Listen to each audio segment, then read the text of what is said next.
እንደው ማርያምን ማለት ነው አንዳንዶቻችሁን በማወቃችን ራሱ እንጸጸታለን። አይደለም አውርተን አውቀናችሁ ቀርበናችሁ ቀርቶ በማየታችን ራሱ እንጸጸታለን። እንዴት እንደምታስጠሉ አሁን እኮ ነው ሳያችሁ ለካ እንዲቀፋፍ ስክር ያላችሁ ናችሁ።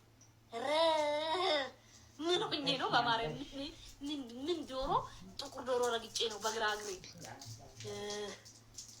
ዘሃጥ እሄዳለሁ እንጂ እግሬ እንዳመጣልኝ መቼ ጠብቃለሁ በቅሎ ሲጫንልኝ። ሰበር ዜና።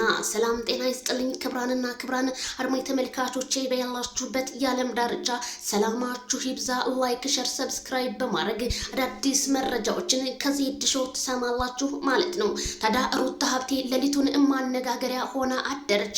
በኢንስታግራም ፔጇ ላይ የማንም ኮተታም ይመጣል ይሄዳል፣ ግን እስከዛሬ ምንም የማናቃቸው ፋራዎችን ነበረ ስናደንቅም ስከታተልም የነበረው ትዝብት ነው እንጂ ትርፉ በማለት ኢንስታግራም ፔጇ ላይ እንደፖስተችውና እኔ እንዳስገባሁላችሁ ቪዲዮ ነው እላለሁኝ።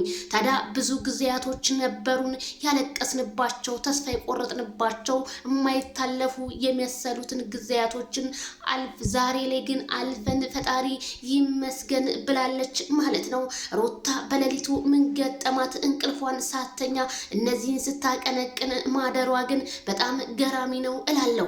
ታዲያ ትናንትና አብርሃም ታደሰ ፕራንክ ነው በማለት ጓደኞቹ ገፋፍተው ለሄርሜላ ቀለበትና እንዲሁም አበባ አድርግላት ብለው ቀኑን ማነጋገሪያ እንዲሁም ዩቲዩበሮችን በቀን 3-4 ቪዲዮ እስከ መስራት ደረጃ በመድረስ እንዲሁም ታዲያ አብርሃምን በመተቸት ዛሬ አንፋታውም ይዞ የሚመጣውን እንጠብቅ ሲል ታዲያ ጀግናው ማይክል ጃክሰን ነገሮችን ሁሉ ክሽፍ አድርጎ ምን ሰራ ማለት ነው።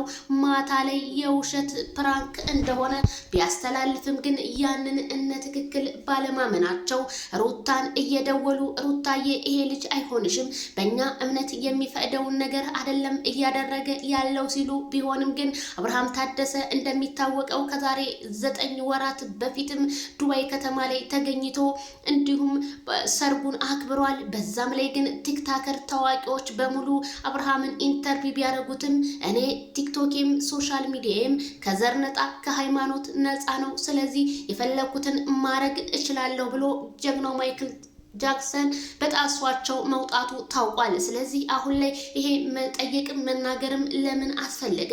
እኛ የምንፈልገው አብርሃምና ሩታ ሰው በመሆናቸው ብቻ ነው የምናደንቃቸውም የምንከታተላችሁም ስላችሁ ከዚሁ እጠይቃለሁኝ። ሩታ ለምንድነው ወደ ቤተ ክርስቲያን ገብታ ጾለት ስናያት ጾለት ስታደርግ የማናያት እያሉ እነ ትክክል አሁንም ነገሮቹን እየጠመዘዙ ቢሆንም ግን አብርሃምና ሩታ ዛሬም ነገም ወደፊት የኛ አበባዎች። ሩታ ይሄንን መልስ የመለሰችው ሌሊት ላይ እግዚአብሔር ይመስገን ምናምን ብላ ማለት ነው። ስለ እምነት በምትጠይቁት ሰዎችና በምትሰማው ነገር ቢሆንም ግን ሩታን ልቧን ለመስበርና እንዲሁም ከአብርሃም ጋር ለማለየት ብዙ መንገድ ብትሯሯጡም የተለያየ አፍቃሪዎች እየመጡላትም ነው። ስለዚህ አሁን ግን አፍቃሪዎቹ ቢመጡም እነሱን አብራ ለመስራት ዝግጁ እንደሆነችና የተለያዩ ነገሮችም በመሃል አዲስ አበባ ላይ እንደሚፈጠሩ ነው እንግዲህ እየሰማን ያለ ነው። ምክንያቱም ሩታ አሁን ላይ አራስነት ይዟት እንጂ ሩታ ቪዲዮ ለመስራት ምንም የታገደችው ነገር የለም።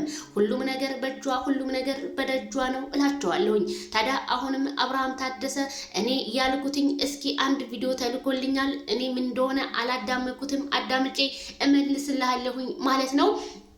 ስለዚህ ያም ቢያወራ ይህም ቢል በትዳራቸው እነሱ ባልተቤት ከባልተቤት ያወቀ ቡዳ ነው እንደሚባለው እኛ እንደሆነ 24 ሰዓት እነሱን ብንመክራቸው ብንዘክራቸው እስራቸው ያሉ ቤተሰቦችን ያልሰሙ እንዴት የሶሻል ሚዲያን ሰው ይሰማሉ ነው የሚለው። እስከዛሬ ወይም ከዛሬ በፊት ኮሜንትን እያዩ የሚመልሱት ብዙም ታዋቂ ስላልሆኑ ነበረ። አሁን ግን ታዋቂነታቸውን እስከ አባይ ቲቪ ኢንተርቴንመንት ድረስ ስለሄዱ አሁን ማንንም አይሰሙም።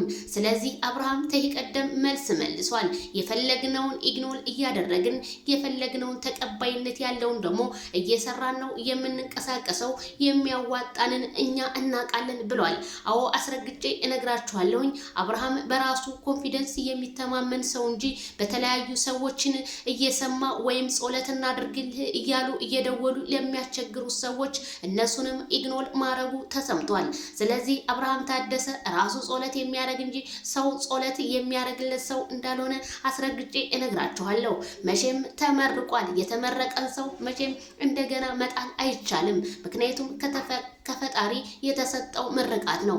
እናንተ አላችሁ እንጂ ድንጋይ ላይ ተጨሶ የተረገማችሁ እጣችሁ አልወጣላችሁ ብሎ በአብርሃምና በሩታ እየተቃጠላችሁ ያላችሁ ለምን እነዚህ ልጆች የተለያየ አይዲያ አንጥተው ሰሩ እያላችሁ ምክንያቱም በጣም ብዙ ዩቲዩበሮች በትዳራቸው ላይ የሚቀልዱ ለምሳሌ ከነ ፋኒና ከነ ሳምሪ መማር እንችላለን።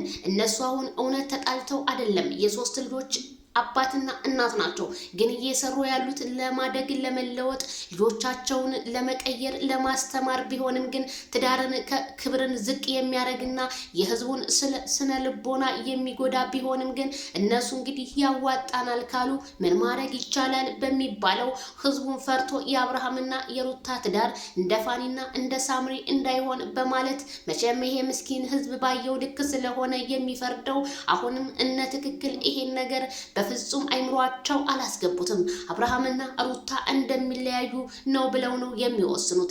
እነሱ ግን እኔ ዛሬም ነገም አስረግጬ የምነግራችሁ ነገር እነሱ የመለያየቱ ገመድ ሊበጠስ ሰንሰለቱ ቅርብ ቢሆንም ግን ቤተሰቦቻቸው እናት አባቶቻቸው እስራቸው ያሉት ሩታ አሁን በቤተሰቦቿ ስር እየታረሰች ነው የምትገኘው። ቤተሰቦቿ የተማርነን አባቷ አስተማሪነን ሲሉ ሰምተናል። ስለዚህ ሩታን መምከርም መናገርም ይችሉ ነበረ።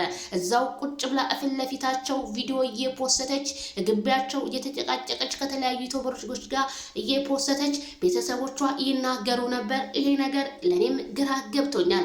ስለዚህ ከቤተሰብ እንበልጣለን የምንለውን ነገር ግን ብናቆም እንደኔ መልካም ነው። አዛይ ቅቤ አንጓች እንደሚባለው እላችኋለሁ። የሩታ መልእክት